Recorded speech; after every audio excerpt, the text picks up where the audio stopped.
This is a sponsored video to celebrate the release of the Beatles Abbey Road Anniversary Editions, which you can stream with the link in the description. Hip-hop has always been about braggery and bravado, but rap music in 2019 sometimes just feels like poetry listing one's financial achievements mumbled through a Xanax-paralyzed jaw. And I, for one, absolutely love it. I mean, let's be real, what is better than hearing a rapper flex in a way that we've never heard before? Whether it's Lil Wayne bragging that his mansion is so big that he has 10 bathrooms and can shit all day on the track Steady Mobbin', or Lil B's legendary flexes that he's got hose on his dick because he looks like Jesus. Or of course your boy Traplaw Ross simply flexing the sophistication of his butler's name. But for me, when Drake and Meek Mill's incredible song Going Bad dropped, Drizzy blew my mind with his incredible boast, "I got more slaps than the Beatles." If you're like me and you're not literate in music outside of the hip-hop genre, then you might not be that familiar with the Beatles. Well, you're in luck, because despite being an absolute hip-hop fanatic and culture vulture, the Beatles are pretty much the only non-rapping, trapping, or snapping group of musicians that I have any interest in or know a modicum of information about. The Beatles are essentially the Migos of the 60s, and their record sales records and selection of slaps have been pretty much unparalleled in musical history, only until very recently. So, discounting all of the ones that Diddy gave him for stealing the 0 to 100 beat, let's work out once and for all, does Drake really have more slaps than the Beatles?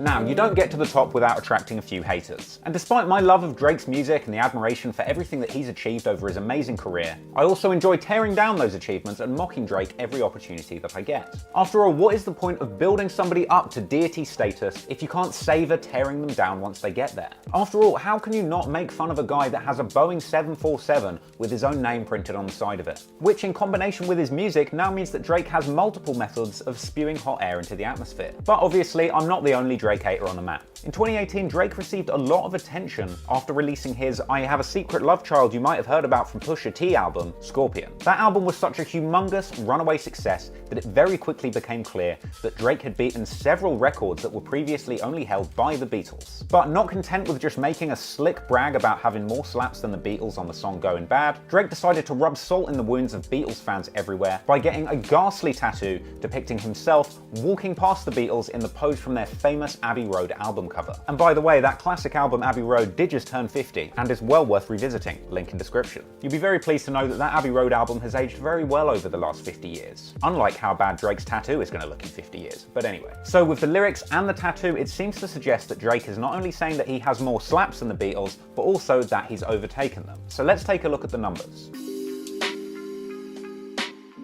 Well, when Scorpion dropped, all 25 tracks of that album landed on the Billboard chart, along with 2 other tracks that were already on the chart, giving Drake a whopping 27 simultaneous hits on the Billboard Hot 100. That is significantly more than the Beatles' previous record that they held in 1964 for having 14 hits on the Hot 100. A record which ironically the Migos were able to match in February of 2018 when they got 14 tracks on the Billboard 100 after dropping their album Culture 2. But also more specifically, once it was announced that Drake had landed all of these Billboard slots after the drop of Scorpion, he'd beaten another 54-year-old Beatles record for having more than 5 simultaneous top 10 hits. Because when Drake dropped Scorpion, he had patterned up 7 of the top 10 slots in the Billboard charts. 2 more than the Beatles. But let's not forget that having 7 songs from the same album all falling into the top 10 slots on the Billboard chart is a massive achievement that hasn't yet been surpassed, but several other artists had already achieved this before Drake had. So sure, he beat the Beatles, but Drake actually ties that record with Michael Jackson, who also had 7 top 10 hits when he dropped Thriller in 1982, Bruce Springsteen, who later matched that record set by Michael Jackson when he dropped Born in the USA, and even Michael's sister Janet scored the same achievement when she dropped her album Rhythm Nation 1814. So by those goalpost moving parameters, Drake does indeed have more slaps than the Beatles, in the specific scenario of having a number of top 10 hits from the same album all in the charts at once, but not more than Michael Jackson, Janet Jackson, and Bruce Springsteen. And well, that hardly would have made for a good opening line on Going Bad, would it? And in any way, using this as the sole metric for working out if you have more slaps than the Beatles is a bit of a finesse. And let's keep it real, whilst the Beatles had only ever scored 5 hits in the top 10 at one time, when they did that, they had all 5 slots of the top 5 sewn up at once, which to be fair, Drake didn't achieve with his scattergun effect after Scorpion. Despite having 7 songs in the top 10 charts at the same time, he was beaten out to the number 3 slot by Cardi B's I Like It, the number 5 slot was held by Maroon 5 featuring Cardi B with the song Girls Like You, and the number 10 slot was being held down by Drake's deceased former nemesis XXXTentacion with the song Sad. So fine, let's take Drake's statement at face value. 7 songs in the top 10 when the Beatles had only had 5 songs in the top 10. But only on the week of July 14th, 2018. I temporarily got more slaps than the Beatles. Again, not a great opening line for going bad. For 1 week had more slaps than the Beatles. I hope that was a temporary tattoo, Drizzy. Now, to be fair to Drizzy, there are other parameters where his claim for having overtaken the Beatles is definitely true. Drake did indeed overtake the Beatles in terms of number of top 10 hits scored in a single year, getting a whopping 12 top 10 anthems in 2018 alone, beating out the Beatles record of 11. And also in 2019, Drake actually overtook the Beatles in terms of number of total top 10 hits over the course of their entire careers. When Drake's feature on Rick Ross's Money in the Grave went top 10, that took Drake to 35 top 10 hits over the course of his career, one more than the Beatles' 34. And I personally think that one statistic is probably the most legitimate basis for Drake claiming that he does have more slaps than the Beatles. But let's not forget that that doesn't mean that Drake has the most top 10 hits. He's still losing out to Madonna, who has a whopping 38 top 10 hits over the course of her career, and still inexplicably hasn't been cancelled for surprise snogging Drake that time on stage. But hey, number of slaps is a pretty abstract concept, and if you want to talk about number of songs that are slaps, let's talk about songs that are absolute classics. Because another solid argument for Drake not having more slaps than the Beatles is the fact that the Beatles are still unsurpassed by anyone when it comes to having number of number 1 hits and number 1 albums in the world. So that then begs the question, what is a slap? A top 10 hit or a number 1? The Beatles have a whopping 20 number 1 hit songs, which is definitely a reasonable way of saying that they got a hell of a lot of slaps. I mean, let's keep it all the way 100 for a second. The fact that Drake managed to get 25 songs off Scorpion onto the Billboard 100 is kind of not impressive because everybody was streaming that album, and it doesn't necessarily mean that all or any of those songs were hits. People just wanted to know what you were going to say back to Pusha T. Unfortunately, the answer was nothing, but I'm just going to sip my Pusha T.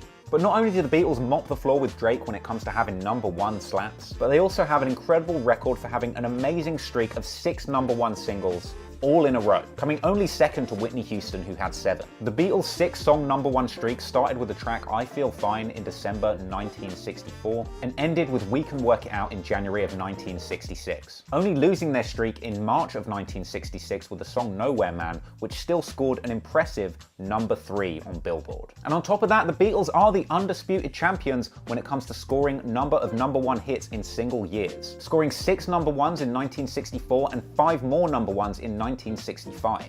Drake, in comparison, has only had 4 number 1 solo hits throughout his career. That's In My Feelings, Nice for What, God's Plan, and One Dance. In fact, you might remember that Drake was famously trounced to the number 1 slot when Hotline Bling released by his former protege and OVO escapee, The Weeknd. Say what you want about slaps, but if we're talking about numbers and sales, the Beatles are definitely the undisputed kings in musical history. Now, to date, the Beatles have 278 million certified sales, which specifically refers to units sold as certified by the Recording Industry Association of America or any other plaque-giving body. But obviously, the Beatles were operating during a period when music and sales were obviously a lot less tracked than they are now, what with streaming and digital music services. And it's been colloquially claimed that over the course of their career, the sales figures for the Beatles is much closer to something like 500 or 600 million units. Damn, 600 million albums. Just consider the fact for a second that Lil Pump's last album, Harvard Dropout, sold 60,000 units. And ironically, after a decade of dating supermodels, 10,000 Lil Pumps is actually what it takes Drake to climax. But Drake's sales numbers are hardly anything to be scoffed at. I mean, he's sitting just above 270 million certified units himself.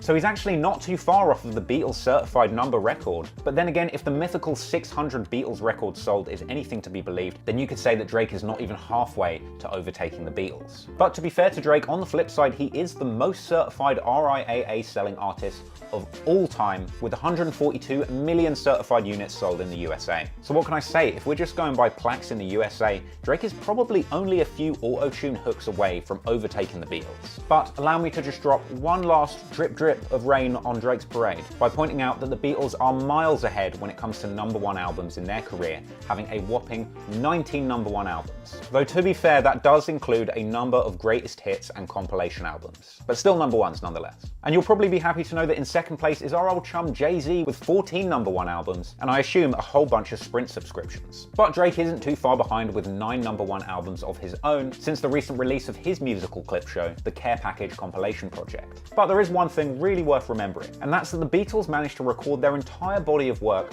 over an incredibly short 6-year period. Everything they made as a group was recorded in 6 years alone. That's a hell of a run. In fact, Drake's first ever real hit came in the form of his #2 slap, Best I Ever Had, which debuted in 2009. So he's had a whole decade to get more slaps than the Beatles. It's crazy to think that it was only 50 years ago, around this time that this video is being recorded, that the Beatles recorded their last album as a group, Abbey Road. So the question that kicked this whole video off in the first place, does Drake have more slaps than the Beatles? Well, the answer is, yeah, kinda, but not really. There is really only one way to find out, and that is decide for yourself. Take a dive in the Beatles and Drake's catalogues, give them a listen, and decide for yourself who has more slaps. Both Drake and the Beatles are clearly up there with some of the greatest artists and songwriters of two completely different generations of music. So whether you love hip-hop, love rock music, hate auto-tune, love mumble rap, there's so many great things to be found in both artists' catalogue, and I'm big fans of both of them. So go and delve into those catalogues and decide for yourselves. Thank you for watching, hope you enjoyed this video. Make sure that you like and subscribe below, and until next time, thanks for supporting, and peace out.